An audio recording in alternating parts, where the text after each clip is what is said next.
I've got a tough question for you. Which group do you stan harder, the Backstreet Boys or NSYNC? You know, they were the biggest boy bands of the 90s, but did you know that the same guy was responsible for creating both groups? And did you know that he also wound up in jail? Well, today on The Big Flop, we're talking about Lou Pearlman, the boy band mogul who lost everything because he made some exceptionally shady business deals and made a lot of people's money go bye, bye, bye. Lou Pearlman created the Backstreet Boys and NSYNC, and he cashed in big on their fame at their expense. I was in the biggest band in the world and selling millions of records, and someone's making millions and millions, but I can't even afford my apartment in Orlando. Boy band promoter turned federal prisoner. Lou Pearlman sentenced today for defrauding banks and investors out of as much as $300 million. We are on a sinking ship. From Wondery and At Will Media, this is The Big Flop, where we chronicle the greatest flubs, fails, and blunders of all time. I'm your host, Misha Brown, social media superstar, and starting a petition to get back together at Don't Cross a Gay Man. And on our show today, we have the co-hosts of the podcast Good Children. We'll see how good they really are. It's Joe Hegyes and Andrew Muscarella. Welcome to the show. Hello. Thank you for having us. Yeah, it's an honor. So excited, truly. So excited. Okay, so before we get into the disaster that is Lou, what's your history with boy bands? Ooh, besides like Gay Awakenings, yeah, I think that's definitely my history with them. Were you I was more of a girl group type of guy. I understand that. You know, for me, like I was at NSYNC concerts, I was at Backstreet Boys concerts, like I was at what was that other one? There was 98 Degrees. Of course, 98 Degrees. And then there was an even nicher one. Who was singing the song New about Kids on the Abercrombie and Block? Fitch and New Kids? They sang I like girls that wear Abercrombie and Fitch. Chinese food makes me sick. Whoever that was. I was also standing that group. I think we stand whatever our older sisters what it stand. is. Yeah. Like Yeah. that's my sister was 10 years older, so I was like living vicariously through her, especially when it came to New Kids on the Block or 98 Degrees, like their Christmas albums. Oh my gosh. We were streaming. And I always had a crush on, I think, Jay-Z. Oh my God. Oh my God, Jay-Z. Well, Jay-Z. I guess also Jay-Z. Okay. Jay-Z, Shazaz. Specifically his puppet doll, if you remember those. No. They sold like the dolls of them in whatever music video that was. Yes, and my yes, sister yes, had yes. them all, and I definitely got acquainted with the dolls for sure. Oh. That's kind of crazy, Joe. Yeah. That's me. Okay.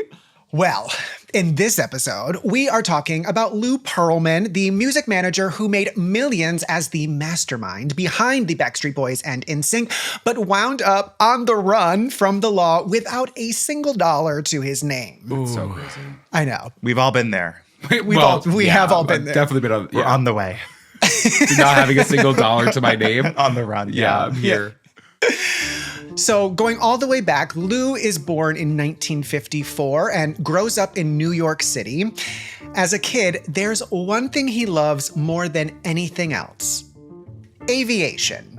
Okay. And I'm not talking about Ryan Reynolds' gin. I'm talking about like anything that flies. Right. Now, Lou particularly loves blimps. And when he's 10 in 1964, he rides his bike out to an airport where the Goodyear blimp has landed and pleads with the captain to give him a ride. But the captain, rightfully so, refuses, telling Lou that rides are only for VIPs and members of the press. So what does Lou do? He goes to his school paper, tells them he wants to write about the Goodyear blimp, and that's how he gets his blimp ride. This is a sick man already. I mean, that's just... But that's a crazy workip. I mean, it's very you. It's very me. you. Oh, that's great. We're already comparing me to Lou Pearlman. That's amazing, actually.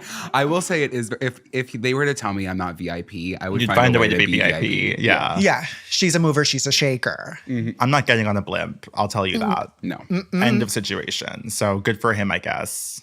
Clearly, from a very early age, Lou is exceptionally good at finding sneaky ways to get people to give him what he wants. Yeah. Okay, since you are Lou Pearlman coded, what's the sneakiest method you've ever used to get something you wanted? Oh shoot! Now this is really putting. I me think on I would say maybe the podcast.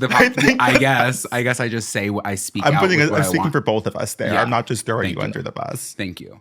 Well, in the 70s, while he's still in college, Lou starts a helicopter taxi service, and eventually in 1980, Lou's able to get his very own blimp. Okay. It's saying mommy and daddy have money. Yeah. Exactly. Yeah. So, but how does he do it? Well, he goes to a clothing company and convinces them to give him money to sponsor a blimp he does not yet have. And then once he's got the sponsorship, he pays contractors to actually build his blimp. So Lou is basically making a bunch of promises to people and hoping he'll be able to find a way to keep those promises later. It's a classic con artist mentality. And though Lou gets away with it this time, as we'll see, he won't be so lucky forever. It's so scary because I'm like, that's actually genius. Like, I'm like, we should start doing that more. Conning people? Well, I didn't know before the word con was brought into it. I was like, okay, like, I mean, as long as the blimp shows up, everyone's happy. Yeah, you're right. So you promise the blimp and see what happens. I tell you, the amount of flops that we've covered on here that were totally because there is some man who had a full cup of audacity in the morning and was like, I'm worth billions of dollars. And people just listen to him. It's so scary. It's delusion. You could make something work. You just have to be a good person after you get what you want. Right. I agree. And that's the tough part because once you get the blimp, it goes to your head. You're flying high. It's always the blimp. It's the blimp. Yes. He could have went from flop to bop really quick, but like not here.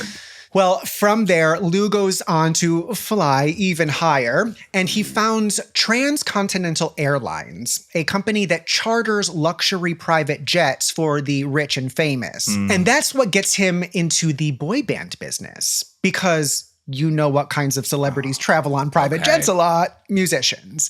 Wow. So Lou says that because of this private jet business, he was able to meet New Kids on the Block. And that led to his boy band light bulb moment. In the immortal words of LFO, New Kids on the Block had a bunch of hits. LFO. That was the missing link. That was it.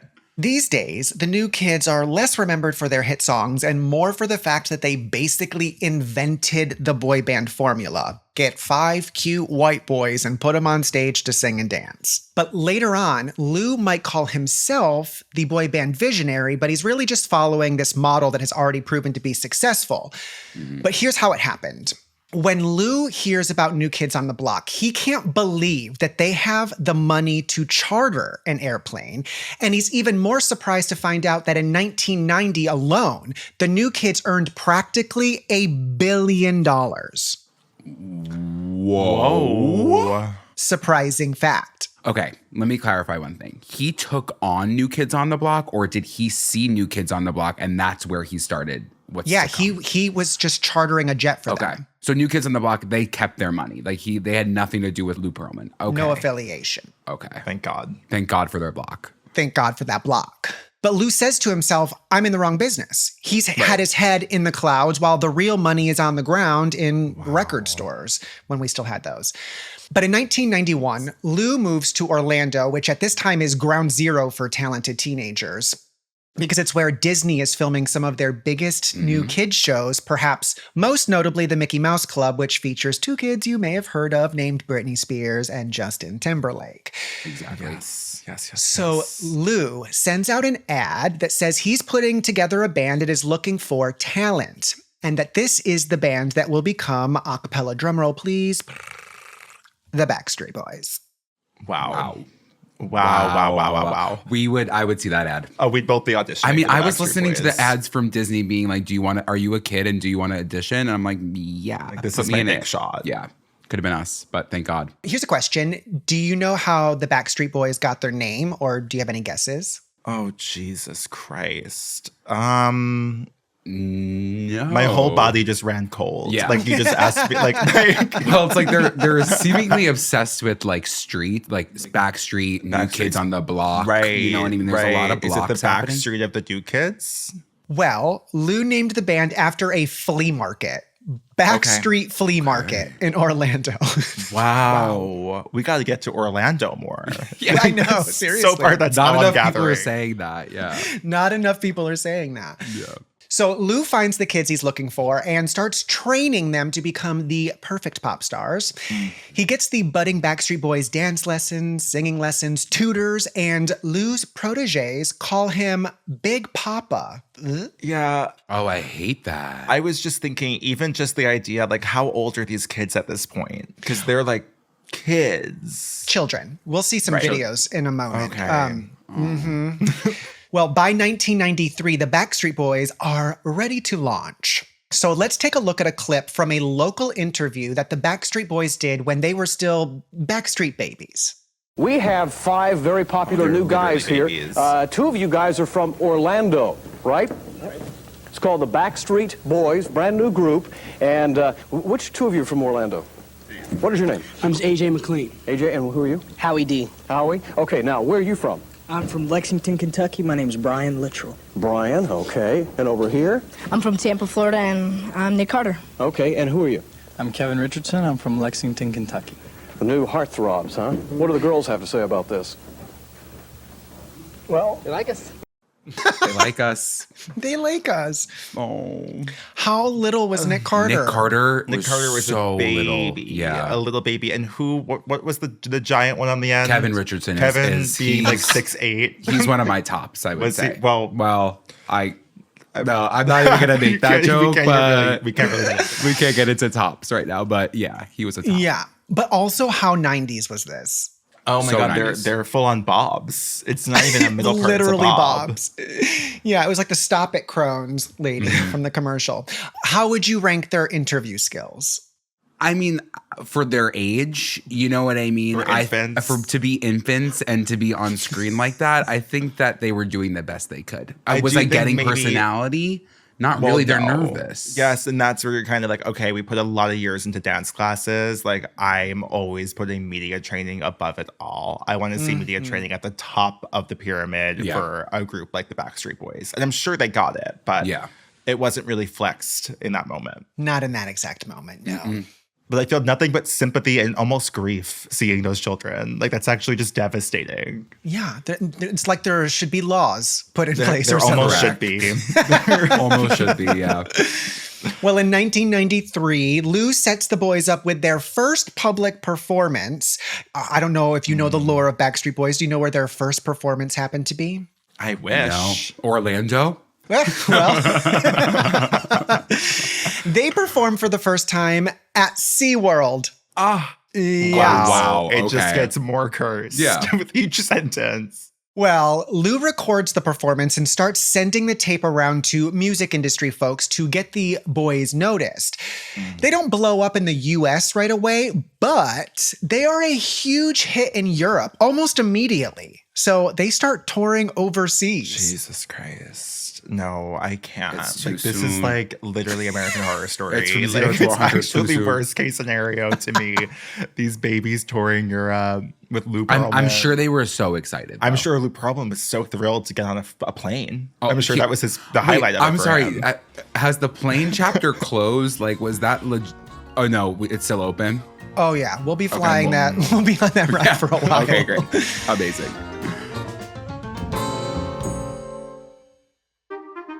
So this whole time, throughout all the touring, Lou has been covering all the band's expenses.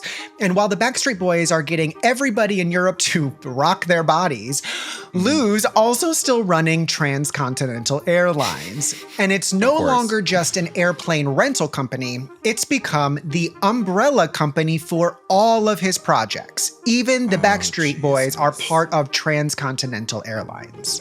I don't like this, man. I'm sorry what I said earlier about you and Lou Pearlman. Thank you. I'm gonna be so serious, Joe. Like, it's been in my mind the It's been entire haunting you. time. Yeah. Yeah. Every time we mention Lou's name, my stomach sinks. Yeah. Yeah. That just doesn't sound right. It doesn't sound right. There are two problems with transcontinental airlines. One, Lou's burning through company money, spending big on meals, helicopters, private jets. The Backstreet Boys hair gel bill alone must have been astronomical. Oh, I thought you were going to give us a real stat just now. I was shaking in my boots. Yes. I was so excited. They were spending $9,000 a month on hair gel. I wouldn't be shocked. Shocked. And those custom little outfits, I'm sure that wasn't cheap. Lou's businesses, they're actually not as robust as they seem. By 1995, Lou's blimp business has deflated. He's totally out of blimps. Clock that tea. He's out of blimps. His blimp business is out of blimps. Well, I feel like blimps had their day in the sun. Did. You know, I'm not really seeing many blimps nowadays. I do feel like I saw a significant amount more of blimps when I was a kid. Yeah. So something happened. But the heart of Lou's empire is supposed to be his airline service, but it basically exists only on paper. Lou's been telling people he's got a whole fleet of jets, but in reality, he only has 3. Okay. So he's just lying. Yeah. So, yeah. And sometimes you have to do that in business. Yeah. Well, he's been lying. He's been lying since day one. Yeah. So. Yeah, he's been lying ever since he was on that school paper. Yeah. But what does Lou do to keep the lights on and keep the Backstreet Boys on tour? Well, he hypes up his businesses even more, lies, to get investors to pump more money into them, even though he's not sure when he'll be able to get them their money back. Lou also starts selling investment savings accounts.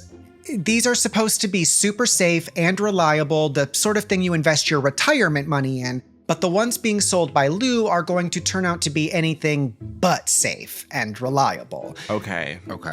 I know investment savings accounts sound super boring, but just remember them because they'll be important later on. I'm sure. It's giving Jen Shaw immediately to me. I just immediately am scared. Yes. But back in boy band land, Lou, he's thinking ahead. The Backstreet Boys may not have broken through in the US just yet, but they are getting bigger and bigger. And Lou, he is smart. And he's smart enough to know that eventually they'll have competition from a rival group. So what does Lou do? He makes the rival group. He decides to create the rival group himself. He's a genius. It is smart. He's a genius. Stinks to say, but he's very smart in that that's way. very smart. This way, it doesn't matter which boy band you prefer. Lou will be making money off of both of them. As Lou puts it, quote, "Where there's McDonald's, there's Burger King. And where there's Coke, there's Pepsi. And where there's Backstreet Boys, there's going to be someone else. Someone's going to have it. Why not us?" Wow. I have chills. That was a really good quote. We're going to have that framed in our home soon. Yeah. Where there's McDonald's, there's a Burger King. Yeah, take that, live, laugh, love. And so, to compete with the Backstreet Boys, Lou puts together a little band you might have heard of called Asterisk NSYNC. Otherwise known as NSYNC. The new band debuts in 1995. Right. Okay. Lou, however, doesn't tell the Backstreet Boys about his involvement with NSYNC. That's right, Big Papa's got a secret second family. Not Big That's Papa. nasty work. That's crazy. Yeah, that's criminal. That's criminal where it gets alone. scary. Yeah. They're just like, what's this new group? Who's this new group? And he's like disappeared. And they're like, where's Big Papa? Yeah. Like, where is he? Where's We're touring like Germany. We haven't seen Big Papa in weeks. Where's and Lou? I need hair gel. Yeah. Joey Fatone is somewhere else. It's crazy. Yeah, but good news for Lou, because soon Lou's boy band plan starts paying off because both his bands make it big. In 1997, the Backstreet Boys finally have a hit in the US. They sell 2 million copies of their single Quit Playing Games With My Heart. So good. Hit clips. Mm-hmm. The song goes to number 2 on the charts. And just a year later, Lou strikes pop gold once again when NSYNC explodes in popularity. Their first album is paired with a concert movie filmed at Disney World in Orlando. Mm-hmm. And after that footage airs on Disney Channel, NSYNC becomes a pop culture phenomenon. Sales of their album explode, and it goes on to sell 10 million copies. Wow.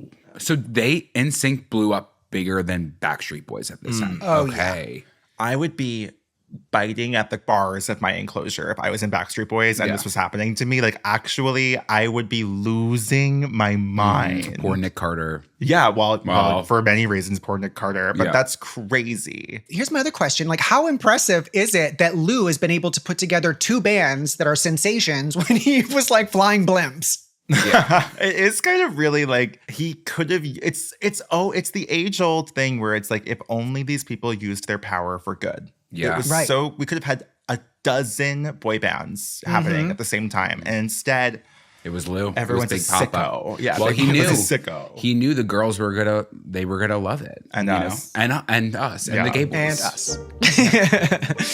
Well, at this point, you might think that Lou would sit back and enjoy all the money he's making from the Backstreet Boys and NSYNC and not keep trying to prop up his other basically questionable businesses. But no, Lou leverages the fame and legitimacy of the boy bands and all the cash they're pulling in to get people to keep investing in his other sketchier ventures. It's like he just can't help himself. He can't stop. So when it comes to getting people to give him money, Lou is truly a master of finding ways to wow investors. He has a business card that folds out to reveal dozens of different companies that he owns, like more than could possibly fit on one regular business card. That's a resume. That's a huge red flag to me immediately. It's like, be good at one thing. Yeah. Be good at like two things maximum. NSYNC and Backstreet Boys and Blimps, three things. He wasn't good at blimps, Joe. That's it. There are no blimps that exist. Yeah, it's like if you go to a restaurant other than the Cheesecake Factory that has too big of a menu, you're like, Yes. I don't know about this. Yeah. He also takes investors for rides on private planes and drives them in limos to recording studios. And he also, of course, gets his boy bands to perform for potential investors. And here's what's really shady. The boys have no idea that they're performing for people in business with Lou. They just think they're his pals. I hate this man. What? I know. Just tell them. Yeah, it seems like there's nothing that like a 16-year-old boy is really gonna say or do with that information. You think it would be a pressure situation? You think that if he told think them he these didn't are care? major investors before they went on, they wouldn't be sick to their stomach? You're trying to find the good. No, in I'm Lou not trying to. Pearlman. You know what? I'm gonna You're stop relating talking a for little the bit too much. I don't want to relate to Lou any more than I already have. So I'm gonna shut up.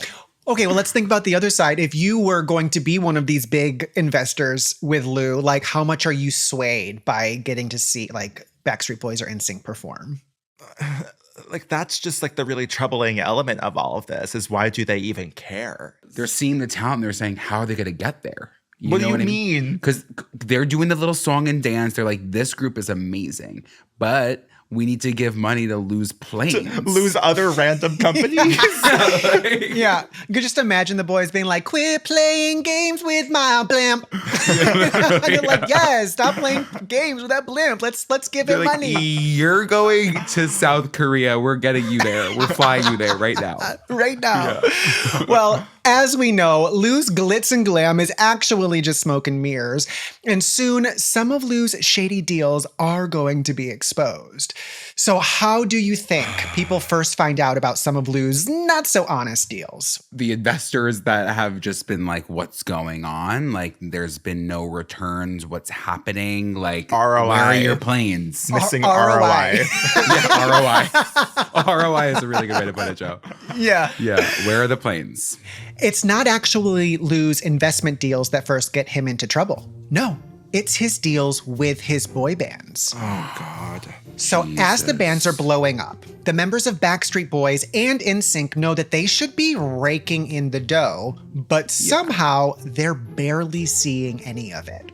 And so now they're starting to wonder, where is all this money going? So at this point, NSYNC is selling tens of millions of albums and generating $300 million in revenue.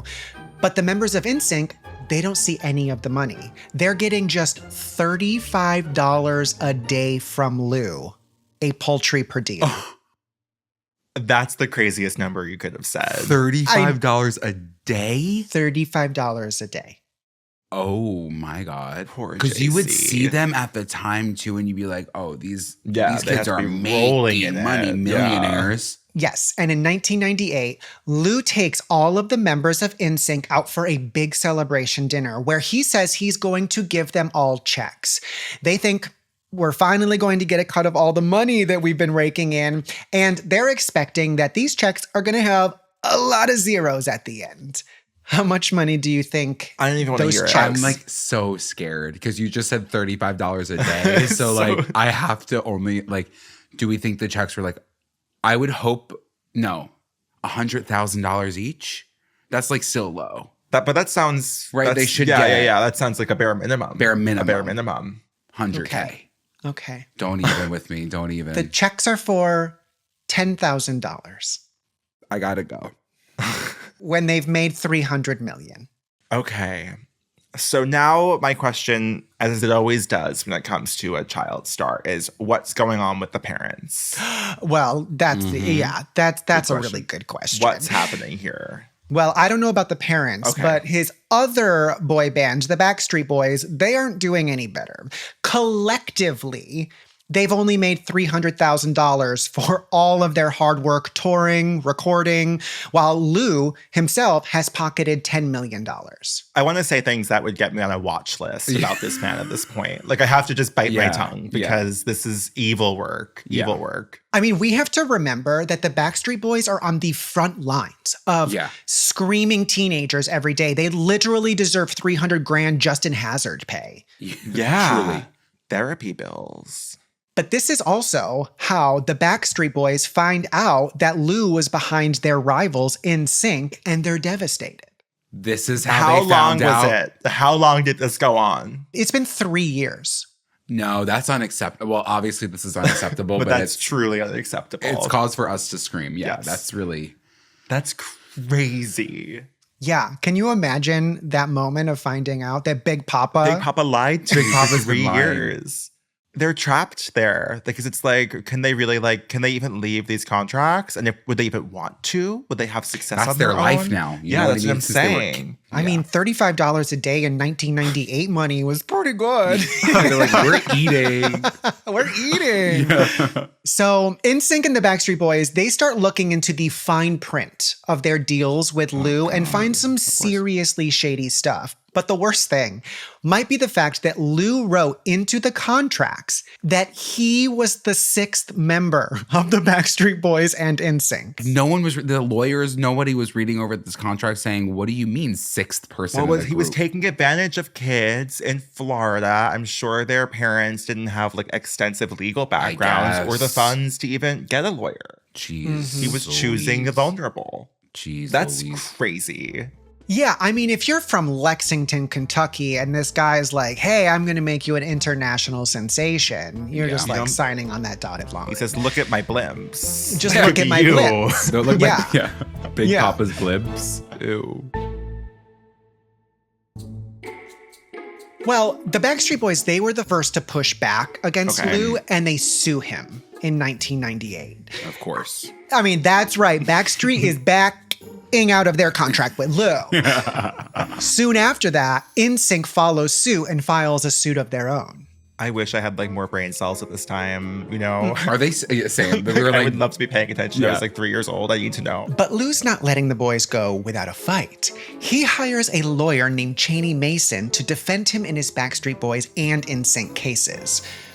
Lou also makes the case for himself in the press, saying that the bands basically wouldn't ever have gotten off the ground without him, and he's just trying to get the money back that he invested in them. He said, quote, I pay the bills. I gave them a house. I paid their living expenses for vocal coaches, choreography. I think this is a classic example of like, we need more things in writing here because I actually I would be on Lou's side if he was like, once we earn our first million, like $500K that is coming out and it's going to cover what we spent on you. And then from that point forward, it's yours to figure out. Like this just seems like it's a cop out for crime.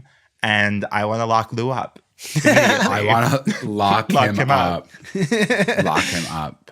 Well, after a messy bunch of litigation, the Backstreet Boys and NSYNC make a deal to get out of their contracts with Lou. Right. In order to sever ties with Lou, the bands wind up having to pay him around $64 million to buy out the rest of their contracts. I guess Chaney did a pretty good job as Lou's lawyer. I'm sorry. Chaney got them to have to pay $64 million when they were being paid $35. Yeah, how did they come up with So, like, this how did they cash? accrue that? Brand deals? Brand deals at the time. Yeah, brand deals. Disney. But the boy bands are free. And 1 year later, NSYNC uses their newfound liberty to put out a song that actually sounds like a regular boy band love song, but that some people think is actually about everything they went through with Lou. Oh. The song is called No Strings Attached. There it is. Puppet dolls. The puppet dolls. It all comes back. Mm-hmm. Very sexy puppet dolls. So in the wake of losing the Backstreet Boys and NSYNC, Lou is actually doing pretty much completely fine. Of course. Even though everybody knows about Lou's shady contracts now, Lou's still got lucrative deals with bands like LFO, Aaron Carter, and a girl group he created called Innocence. Well, I wish we heard more from them. Yeah, I have to say do. that. Like, Lou aside, I wish. I would be know an Innocence fan. Yeah. Now, Innocence is best known because Britney Spears was a member for a hot sec, but she decided to go solo instead of sticking with them. So maybe she innocensed something fishy with that. I was going to say, I feel like Britney and Lou Pearlman had some situation happening at some point. That girl. That poor girl. That's crazy. Yeah, so many victims in this story surrounding Lou Pearlman. It's actually crazy. Well, Lou also creates a hit show, making the band, oh my God, loved. And he uses the show to make another boy band sensation, O-Town. Wow. And as all this is going on, Lou's business lies, they're getting bigger and bigger. He continues to tell investors that his businesses are booming. He says he owns real estate, a movie studio, even his own airline, and investments, they keep rolling right in. But Lou's empire is about to crumble, and it all starts because of his former lawyer, Chaney Mason. Chaney is about to go from defending Lou to attacking him. Wow. Thank God for Chaney. This was the arc I was not expecting. No. Can you possibly think what Chaney's beef with Lou might be? Well, did Lou ever pay Chaney for the fees? There we go. Okay. Ding, ding, ding. This man just thinks he can get away with everything. Yeah. It's crazy. Yes, Chaney wants Lou to quit playing games with his attorney's fees. Chaney's looking to get his cut of that $64 million Lou got in the boy band settlement, but Lou doesn't want to pay up. So Chaney decides he's taking Lou to court. If you're getting sued by your own lawyer, you've really messed up. Now, as part of this suit, Lou has to provide financial statements. He gives documents to Chaney that show he barely has any cash at all. Sorry, he just won't be able to pay. But there's a problem. In other documents, like the ones he shows his investors, Lou's claiming that his businesses couldn't be doing better. Chaney sees this discrepancy between all these documents, and he thinks something's not on the level here.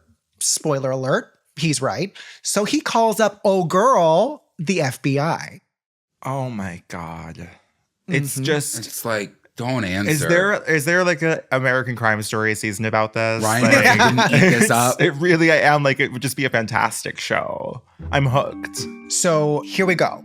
Remember all those investments Lou was getting people to make in his businesses? Yeah. It turns out Lou has been behind one of the biggest Ponzi schemes in the history of the United States. Mm-hmm. I love a Ponzi scheme. Mm-hmm. All the money Lou was making from the bands, from loans, from investors, he didn't keep any of it separate. He used it to pay whatever bills he needed to pay until he could get more money from somewhere else. And remember those investments accounts. Those were totally phony. Lou lied about basically everything about them. He lied about the accounts being fully insured and also forged all the documents related to them. He also set up a phony accounting firm called Cohen and Siegel. When Lou wanted to get a bank loan, he'd tell the bank to check with his phony accountants, and they'd tell the bank what great financial shape Lou was in. And it was just Lou? Yeah. He's like, hello, how you doing? Like a multiple phone calls. And remember that airline he said he owned? Lou faked promo photos for the totally fake company by taking pictures of toy airplanes. No. I'm obsessed with him again. I'm back on Lou's side. You're ebbing and flowing. Because now I relate. I'm That's like, I would do your that. I would do that in a heartbeat. At some point, it's like when you're scamming the rich, it's fine. It's when you're scamming like children that I draw the line. But go ahead. But toy planes? That's funny. That's really creative. Yeah, that's really smart. Genius. Well, all in all, Lou is said to have stolen over $300 million from nearly 1,000 people. That is disgusting, to put it frankly. As investigators are closing in, Lou starts shredding documents. And in February 2007, the IRS and the FBI raid Transcontinental's office and Lou's home. But at this point, Lou has already fled the country. By the time of the raid, Lou hasn't been seen in the US in a month. Lou has straight up vanished. Is it a blimp? To put it in 90s terms, it's where in the world is Lou Pearlman? Love. Mm-hmm. And he's our Carmen Sandiego. Yep. There we go. He really is. If you had to flee the country, where would you go? Croatia. I love it there. Oh, that's really smart. Well, I think it's, what did you say? I said, I love it there. Oh, yes. Well, yeah. Well, I think the criminals, like, it's famous for, like, if you're trying to, like, avoid getting tried for something in the US, you will go to Croatia. I just know that off the top of my head. That it seems like, why would you go to Croatia? Because there's something about the laws or something. It's not like you hide. Like, it's like they can't that's get a known you. fact. I am not going to Croatia. Where would you go? I don't know. Iceland? I mean, that's very close, though. Very close. They could hop, skip, and a jump. But I feel like the Icelandic people would be like, yeah, it's like, so I'll go when it's like dark 24 hours. Yeah, the year. They can't see Wouldn't shit. you get depressed? I mean, any more than I already am. Well, that's why you need someplace like Croatia. You can go like cliff jumping. At least like you can go to the Blue Lagoon and I'll be fine. Well, with Lou nowhere to be found, his companies declare bankruptcy, and Lou's assets start to get auctioned off to cover his massive debts.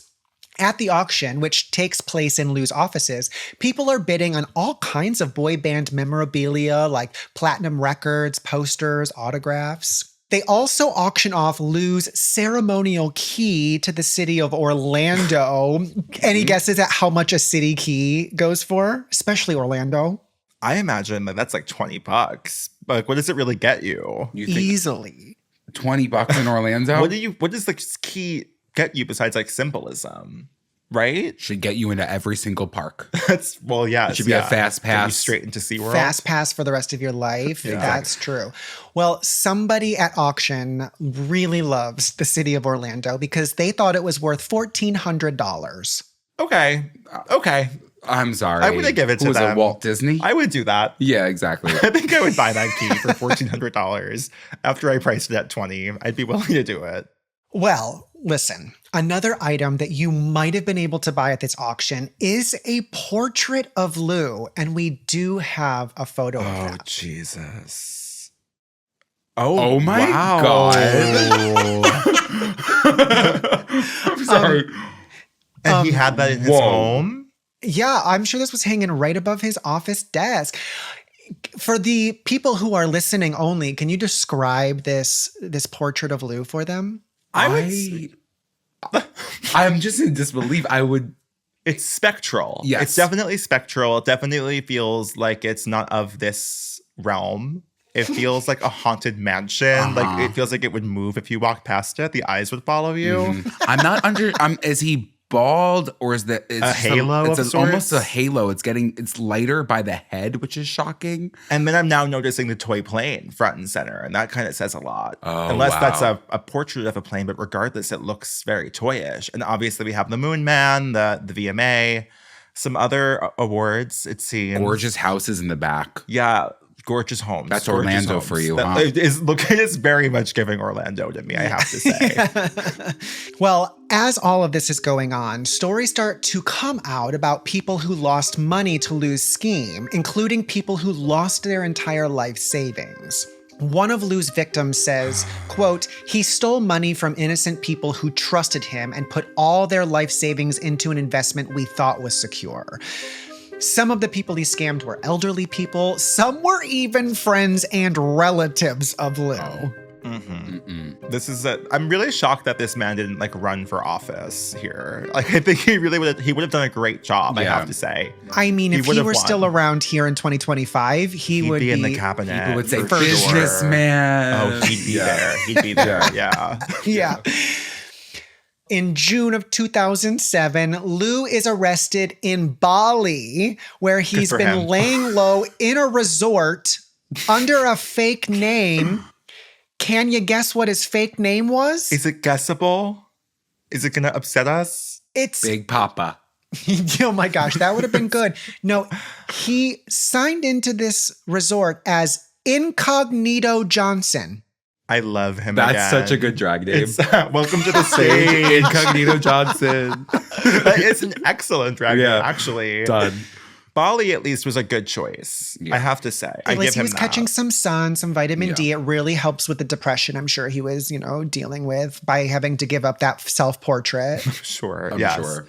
He was at the White Lotus. Yeah, very White Lotus. Well, after his arrest, Lou is brought back to the United States to face justice.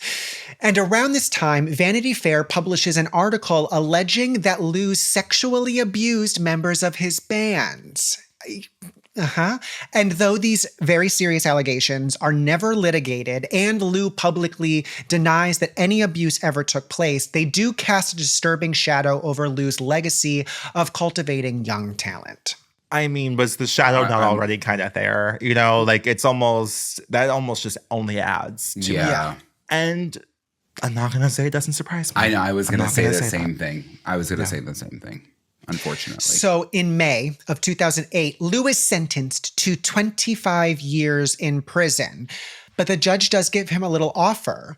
The judge offers to remove 1 month from Lou's sentence for every $1 million he gives back to his victims. So just doing some quick math here, that means if Lou returns the entire $300 million, he won't have to go to jail at all. But the cash was gone, so he did go to prison. That's like it's like in a Christmas Carol bargain. That's very like Scroogian. Yeah. So now Lou's broke, behind bars, and he's also been revealed as a con man and a total fraud. All that and the continuing swirl of allegations of abuse mean that Lou's been brought to one of the lowest points imaginable. I don't feel bad. So let's do a little, where are they now? After everything they went through with Lou, NSYNC and the Backstreet Boys persevered to become the legends of pop music that they are today. In fact, many of the group's biggest successes and biggest albums, like Millennium and No Strings Attached, which both broke sales records, came after they parted ways with Lou. Thank God. That's really sweet. Yeah. That's sweet. Yeah. As for Lou, while in prison, he continued to stay involved in the music industry. And how?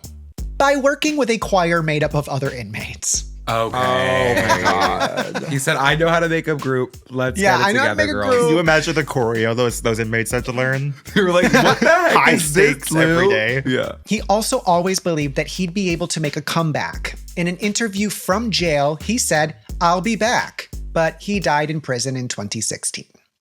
That sounds about right. That sounds correct. Yeah. Now, listen, here on The Big Flop, we try to be positive people and end on a high. So are there any silver linings that you can think of that came about from Lou Pearlman and his boy band era? I would say that he put very talented people on the map, and while they weren't getting the money that they deserved, I'm happy to hear at least 2 of the groups were able to part and still find success. Yeah. I would agree with that. I also think that hopefully we have learned from these transgresses and people have, really have I think maybe parents have gotten more aware of when a contract is in front of them. I mean, clearly that isn't the case because people only seen this happen time and time again in recent years. But I hope that the more the story, thanks to you for sharing this story, you're going to single-handedly stop a child from signing an entertainment contract at 9 years old. And that's the beauty of it. Hope so. That's what this is all about. Well, now that you both know about Lou Pearlman, the boy band mastermind whose schemes cost him everything, even his freedom, would you consider this a baby flop, a big flop, or a mega flop? I would say dying in prison means is it's a mega flop. I think that you can't really come back from that in several ways. Yeah, no. And he's been lying from the very beginning. And if you have a blimp involved, mega flop. Even just being a kid obsessed with blimps, that starts you off on a really bad note. Yeah. And it continued throughout his career. Yeah. Well, thank you so much to our high-flying guests, Joe Hegyes and Andrew Muscarella, for joining us here on The Big Flop. And of course, thanks to all of you for listening and watching. If you're enjoying the show, please leave us a rating and review. Oh, what's this? Are you excited that we'll be back next week with another flop, or did you just take an Enzyte? That's right, our next big flop is Steve Warshak's Natural Male Enhancement Pill. Bye. Bye.